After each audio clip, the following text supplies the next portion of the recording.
नमस्कार दोस्तों, आज हम बात करने वाले हैं ऑर्डिनेंस मेकिंग पावर। किसकी भाई? प्रेसिडेंट साहब की। क्योंकि प्रेसिडेंट साहब का ही चल रहा था ना, अपने लास्ट लेक्चर उन्हीं का था, ये लास्ट ही है समझ लो। ठीक है कि उनकी ऑर्डिनेंस मेकिंग पावर जो है उसे देख के फिर ख़त्म कर देंगे। इनके बारे में जो भी बात करनी थी वो सारी हो ही चुकी है। तो कहाँ दे रखी है भाई? आर्टिकल 1, 2, 3 में दे रखी है। सबसे आसान आर्टिकल है, याद कर लेना। और गवर्नर साहब की कहाँ, कौन से आर्टिकल में दे रखी है वो तुम लोग बताना। बात करेंगे उनके बारे में भी, लेकिन तुम लोग भी कुछ यार सर्च वर्च करो और फिर बताओ। ठीक है, आर्टिकल 1, 2, 3 बता रखा है कि भाई प्रेसिडेंट साहब के पास अथॉरिटी है क्या बनाने की, ऑर्डिनेंस लाने की, लेकिन कुछ कंडीशंस है तभी ला सकते हैं। ऐसा नहीं है अपनी मर्जी से जब मर्जी ले आएंगे। सिंपल है, बस इतना ही है ये। ये प्रोविज़न इसलिए डाला गया है कि भाई समझ लो, फॉर एग्जांपल अगर पार्लियामेंट नहीं है सेशन में तो कहाँ से कैसे बनाना है लॉ। अर्जेंट एक्शन लेना है तो कैसे होगा। तो उन सब कंडीशंस के लिए, उन सब सिचुएशंस के लिए ये ऑर्डिनेंस मेकिंग पावर इनको दे दी गई है। जो कंडीशन लिखी है वो नीचे बता देता हूँ। देखो कौन कौन सी कंडीशन है भाई। दो ही कंडीशन है। कौन कौन सी है? पहला, या तो दोनों ही हाउसेस पार्लियामेंट के सेशन में नहीं हो। ठीक है, दोनों नहीं होने चाहिए। अगर दोनों नहीं है, अगर एक भी है तो एक पास कर देगा, फिर अगले का इंतजार कर लेगा। लेकिन अगर दोनों नहीं है सेशन में तो ये हो जाएगा। दूसरा क्या हो सकता है कि भाई प्रेसिडेंट कह रहे हैं कि भाई कि ऐसे सर्कमस्टेंसेस बन चुके हैं कि अभी इमीडिएट एक्शन लेना पड़ेगा और हम रिकन्वीन होने का, पार्लियामेंट को रिकन्वीन होने के तक का वेट नहीं कर सकते। या तो सेशन में ही ना हो, फॉर एग्जांपल जैसे बजट सेशन होता है, मॉनसून सेशन होता है, विंटर सेशन होता है, ये तो कुछ कुछ समय पर लगते हैं ना।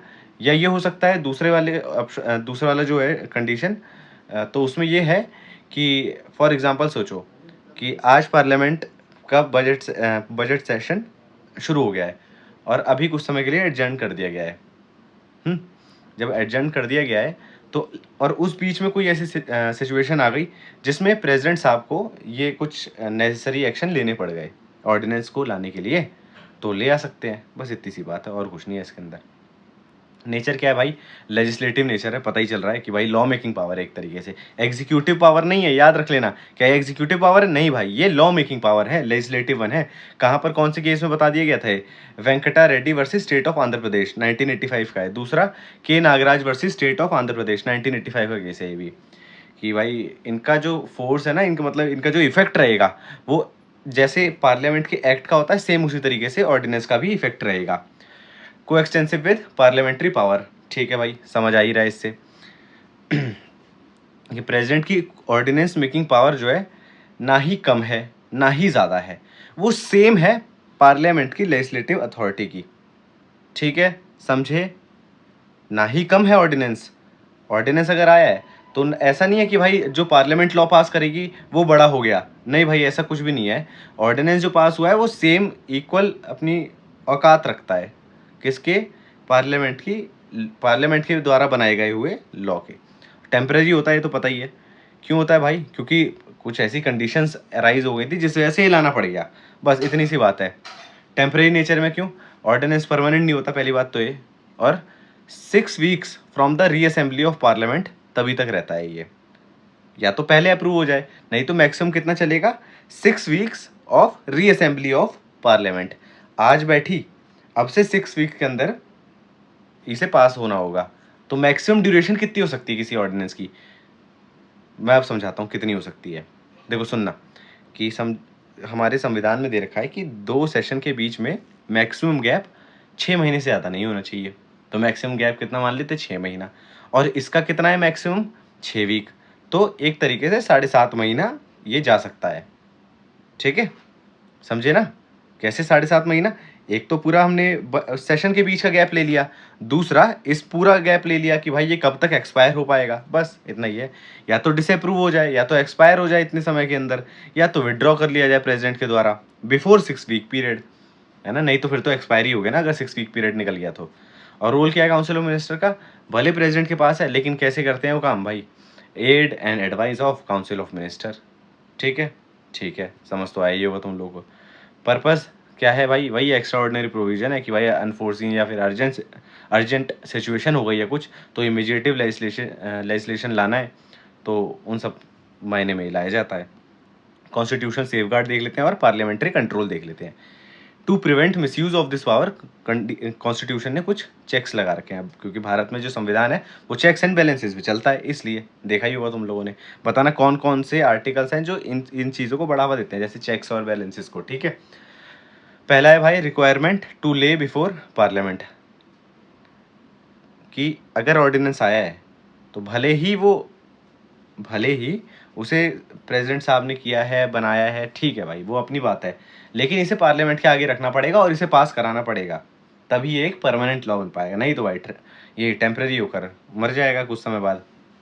हर ऑर्डिनेंस को रखा जाता है दोनों हाउसेस ऑफ पार्लियामेंट के सामने जब वो रिकन्वीन होती हैं, और एक मैंडेटरी कॉन्स्टिट्यूशनल ऑब्लिगेशन है। और इसका कौन सा केस लॉ है? Krishna Kumar versus state of Bihar. The legislature can then तभी अप्रूव कर पाएगी ऑर्डिनेंस को, और फिर क्या बना पाएगी? एक्ट बन पाएगा।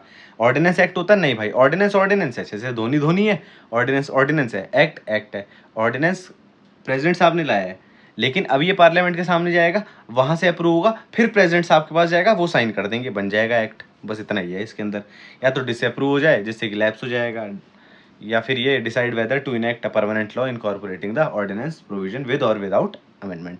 टाइम लिमिट पता ही है तुम लोगों को, मैक्सिमम 6 महीने कह रहा हूँ, 6 वीक है रीअसेंबली ऑफ, और इसलिए बताता है कि भाई टेम्परेरी मेजर है। विड्रॉल लिया तो विड्रॉ कर ले भाई प्रेसिडेंट साहब, कि भाई मैं कभी किसी प्रेसिडेंट साहब का पावर है ये कि भाई वो अपने ऑर्डिनेंस को किसी भी समय विड्रॉ कर सकते हैं, लेकिन कब तक करना होता है? 6 weeks of the reassembly of parliament, ठीक है। जुडिशियल रिव्यू जो वो तो रहेगा ही भाई, देखो बता चुका हूँ, कोर्ट की बात आएगी, कोर्ट के पास पावर है जुडिशियल रिव्यू की, हर चीज़ पर है।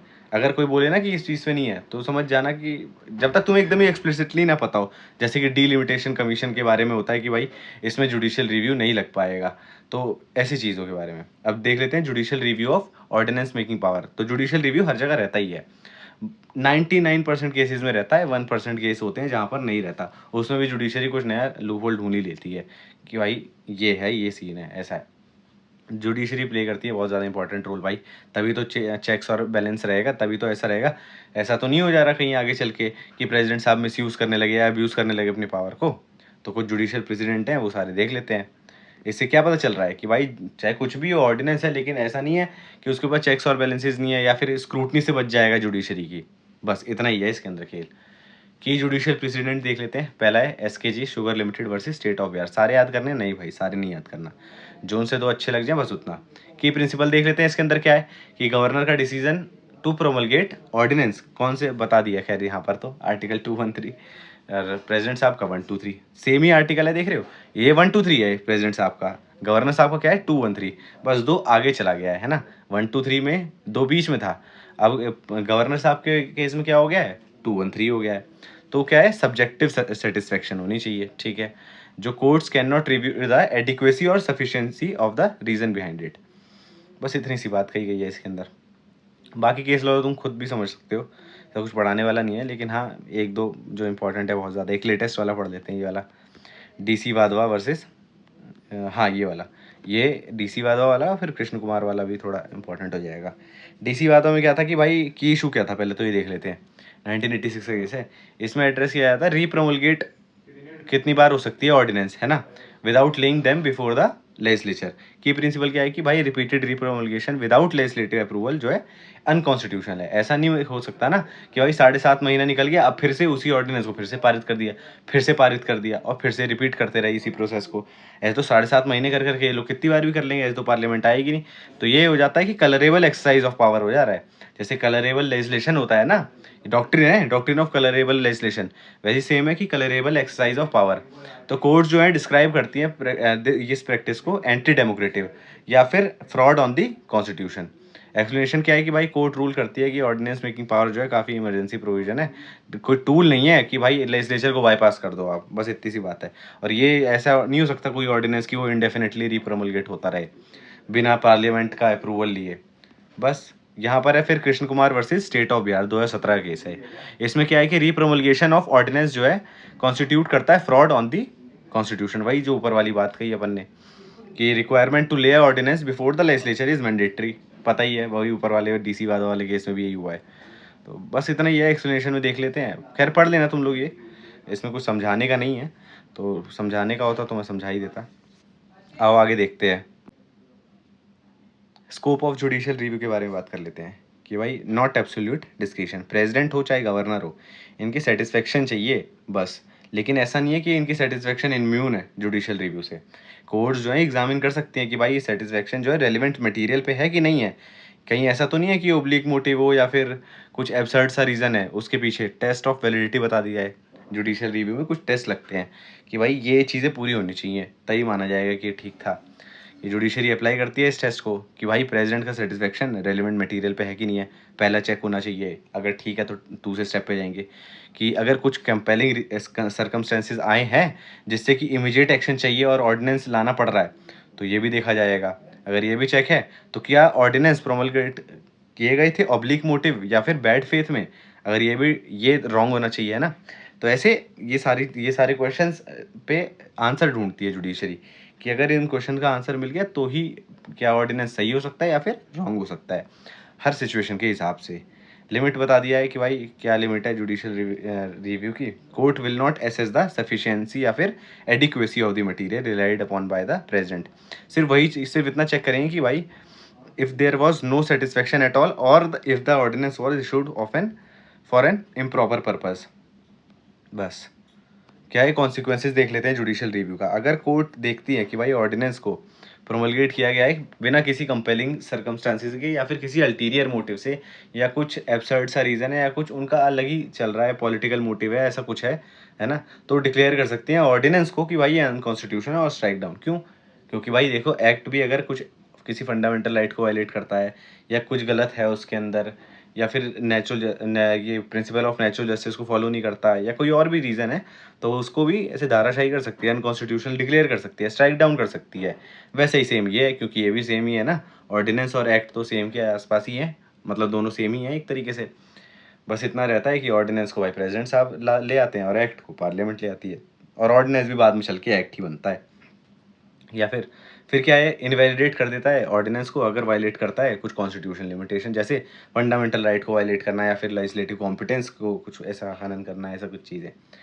तो बस इतना ही है इसके अंदर। फिर अगर रीप्रोमulgation होता है तो भी स्ट्राइक डाउन किया जा सकता है कि भाई आप फ्रॉड कर रहे हो कॉन्स्टिट्यूशन पे, ये बता चुके हैं DC वाधवा और कृष्ण कुमार वाले केस में। बस अब क्या देखना है भाई, अब देख लेते हैं क्रिटिकल एनालिसिस किसका, ऑर्डिनेंस मेकिंग पावर का। कि जुडिशरी काफ़ी इंपॉर्टेंट रोल प्ले कर रही है, पता ही है हम लोगों को, देख रहे हैं। अगर नहीं करेगी तो भाई चेक्स एंड बैलेंसेस तो चले जाएगा ना भाड़ में, तो अपन लोगों को देखना पड़ेगा। अपन क्या है, मतलब जुडिशरी देखेगी कि भाई सुप्रीमेसी ऑफ द लेजिस्लेचर बनी रहे, मतलब कि भाई कॉन्स्टिट्यूशन जो है प्राइमरी लॉ मेकिंग पावर किसको देता है, पार्लियामेंट को, और ऑर्डिनेंस जो है सिर्फ एक टेम्पररी एक्सेप्शन है क्योंकि ऐसी कोई सर्कमस्टांस बन गए थे इसलिए। मैंडेटरी लेजिस्लेटिव ओवरसाइट जो रिक्वायरमेंट है to lay ordinance before parliament ensure करे कि भाई डेमोक्रेटिक अकाउंटेबिलिटी है कि नहीं है। जुडिशियल ओवरसाइट कोर्ट करती है court act as a guardian of the constitution. क्यों? क्योंकि भाई रिव्यू वगैरह करती रहती है ना, घर वाले समझाते रहते हैं कि ये करो या ये मत करो, वैसे ही जुडिशरी करती है कि भाई आपने ये गलत कर दिया तो आप ये नहीं आगे जा सकता, या फिर ये सही चीज़ है तो ये आगे जाएगी। बस इतना सा है।